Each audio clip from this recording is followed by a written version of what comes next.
Duelists, welcome back. In today's video, I have a very special viewer deck profile today. I asked you guys on Twitter and Facebook that if you wanted me to look at a deck and to make it the most competitive version as possible, please leave it in the comments and I will try to go through them and find the best ones and make it as competitive as possible. So the person who got it is right here. I'm going to put it right here on the screen. And yeah, I chose Harpies for this deck. I think it's the most competitive. It also has some of the most unfair cards or unfair card, I should say. You guys know what I'm talking about in Harpie's Featherstorm. Yeah, that card's degenerate, and I think it could definitely do something in a certain meta game with certain formats lined up right. So yeah. Now, if you like things like this and you want to take part in them, be sure to follow me on Twitter and subscribe to the channel, all that fun stuff. You know, I would love to get to 1,000 subscribers. And yeah, so moving forward, I'm going to show you the deck profile, what I want it to do, how it works. Okay, so here is the deck.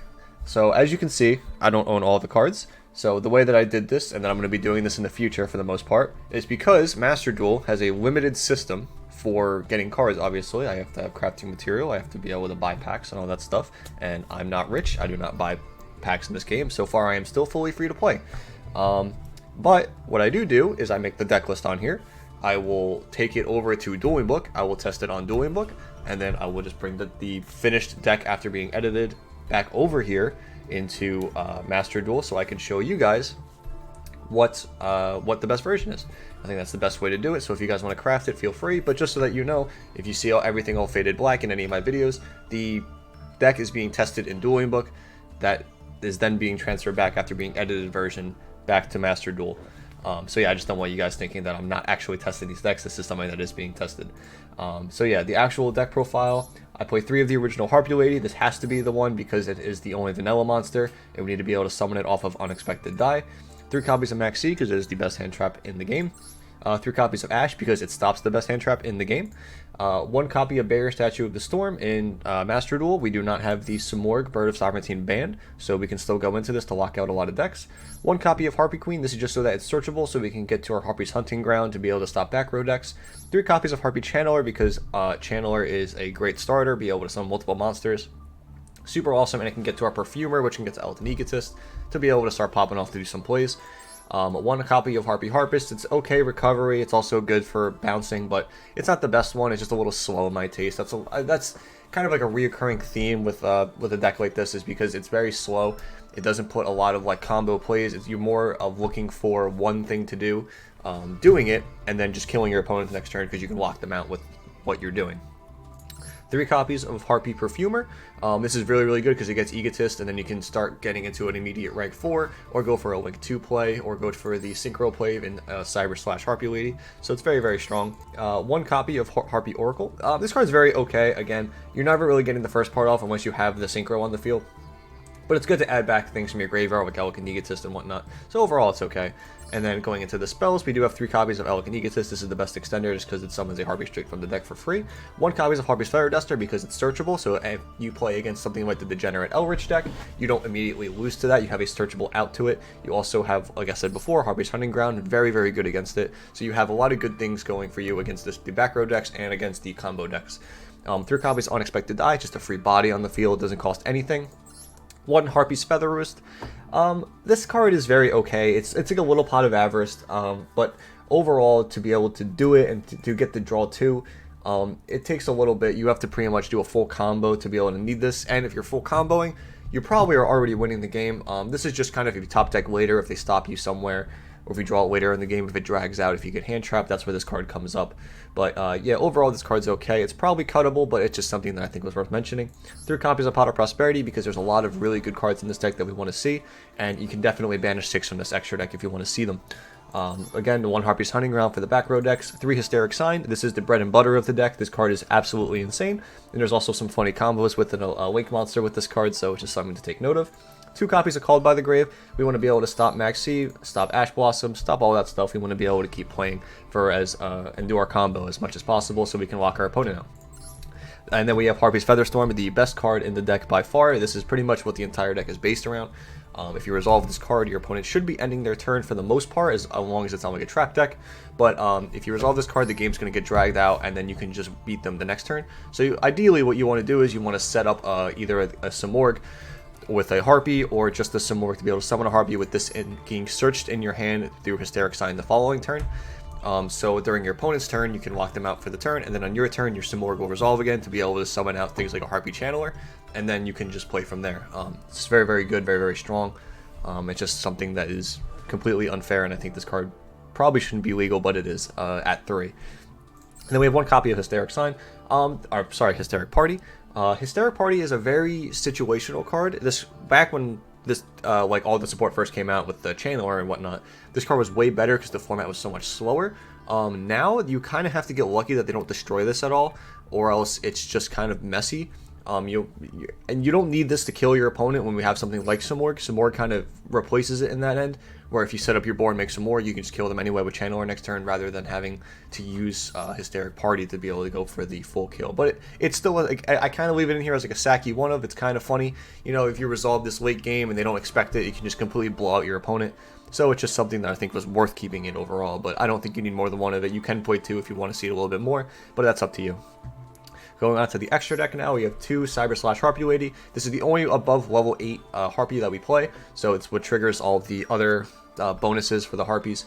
You don't need a tuner for this card, you just use 2 Harpies, and it's just very, very good. It's kind of like a pseudo interruption. It's not anything crazy, but it's also big. So it's something that's worth noting. I'm not crazy about this card personally, but it is something that you should be playing at least 1 to 2 of. Then we have our rank 4s. We have Abyss Dweller. I think this is I think the rank 4s and the links is where this deck shines more, as opposed to the Synchro.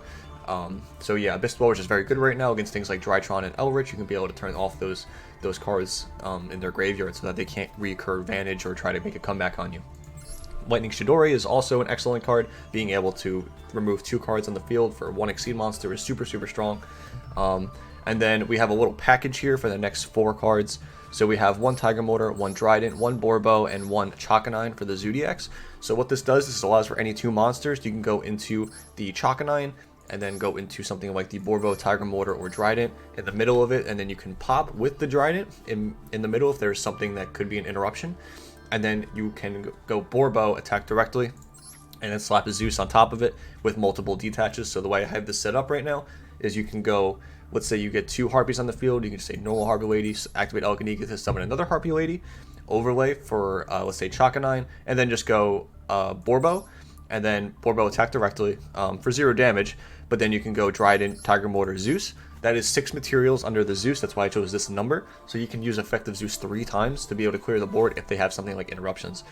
We also have 1 copy of Babushka. The Babushka is very good for catching your opponent off guard once again, to be able to stop things like, like the Herald of Ultimateness. If this hits the field, that just pretty much ends their turn. Any dragon combo, anything that involves synchros, yeah, it's just very, very strong to be able to turn anything off, and it could really end your opponent's turn a lot of the times. As I said before, we have the 1 copy of Zeus. Very degenerate card. I don't see why this deck wouldn't be playing it at all. It's just so strong. You can slap it on anything.